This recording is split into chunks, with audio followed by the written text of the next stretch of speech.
sometime remembered. Shabana Azmi waxes eloquent on films, theatre, marriage, COACTOR, Smita Patil and more. Jitesh Pillaai listens in. It's truly a privilege and joy to know her. A powerhouse performer, an unshakable voice of conscience.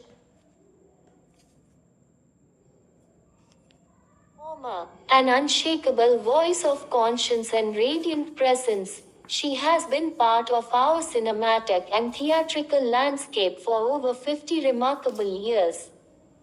She isn't just an actor, she has history, legacy, and a living inspiration rolled into one.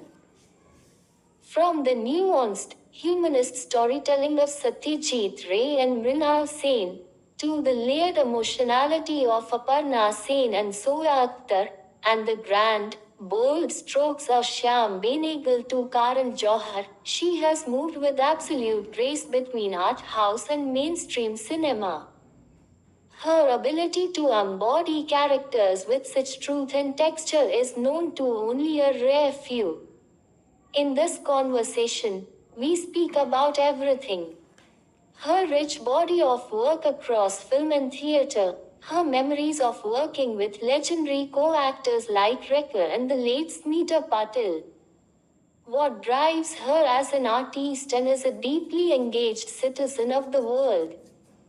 It gives me immense pleasure to sit down with someone I've long admired and loved, my most favorite actor, the inimitable Shabana Azmi. You did roles which were full of emotional turmoil. Did any of it take a toll on your mental health? Yes. During Art, I had to do a scene where I begged my husband for another chance. That was tough. As actors, we want to show strength and dignity, but begging is humiliating. And Mahesh Bhatt told me, I don't want tears. You have to hold on to the threads of dignity, even though it's a lost cause. The moment the director said, cut, I broke down. I cried uncontrollably for half an hour. I went home with a pounding headache and felt shattered. Over time, as I did more films, I learned how to process and separate. Therapy wasn't normalized back then. Was there any space to talk about the emotional burdens of being an actor? Especially when someone like Parveen Babi was visibly struggling. I actually witnessed her spiral. We were shooting Jwalamukhi when she suddenly pointed at a chandelier and screamed, it's going to fall on me. She ran out, hysterical. Even during a shanty, she barely ate two grapes and she'd say she was full. And then there were quieter signs. She'd silently watch Seenat Aman do her makeup, standing behind her with this intense gaze. But the chandelier incident, that was the undeniable moment. And no, none of us ever talked to her about it. Not Mahesh, not Kabir, not me.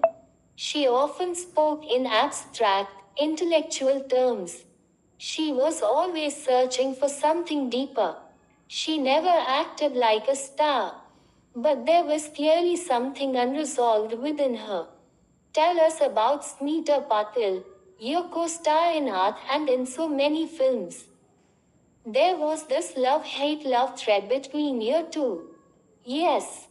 Smita was always a bit wary of me, perhaps because we were both seen as Shyam Benegal's proteges. Javed would often say, you two have so much in common, you should be friends. We tried Javed, Raj Babbar, all of us, but it never quite worked. She once claimed I'd snatched Sparsh, Par, accusing me of being the more commercially viable choice. But that's simply not true. Ironically, I was supposed to do Manthan, the role she eventually did.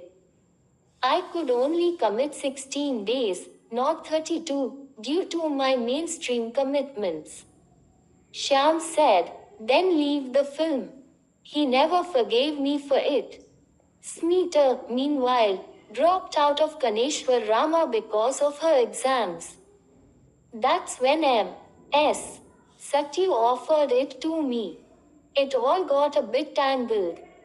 For Arth, she was initially offered the maid's role, which Rohini Hattangadi played.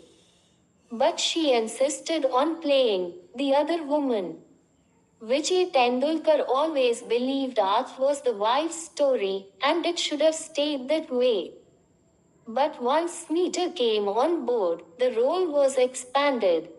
Strangely, after her death, her parents became very warm towards me, just as mine had been with her.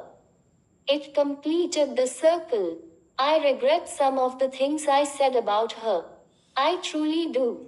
You and Smita were among the first Indian actors to attend Cannes. Yes, it was for Nishant. Our promotional material never arrived, and Cannes is all about parties and publicity. So Shyam, ever the ad man, said, Smeeter and Shabana, wear your best kanjivarams, put on bindis, and walk the boulevard at 9 a.m. We did, heads turned, and we invited people to our screening. We had a full house just from that. There was also a ridiculous rule that you couldn't walk the red carpet without heels. I wrote them a scathing letter. Is this about films or fashion? You've already sold your soul. When you married Javed, were there a lot of naysayers who said, oh, she's getting married to a married man? Yes, and I think it was fair. It really was. Because I was this feminist model and I had done something that seemed completely inexplicable. Why do you say that? Because it felt like I was going against everything I had stood for. I was stamping over another woman's rights for my own happiness. I think those who followed me as a feminist had every right to feel betrayed.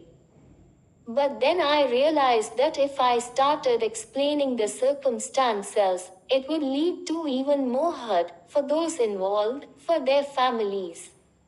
So I chose to remain silent. And I think that was a very wise decision. After all the mudslinging and speculation, it eventually died down. And today, I have a genuinely healthy relationship with Honey. People don't believe it, but it's true. And that's because none of us flung any mud. The credit for that goes to Honey, to Javed and to me. We were all tempted to explain, but we refrained. And when three people are involved, especially when children are part of the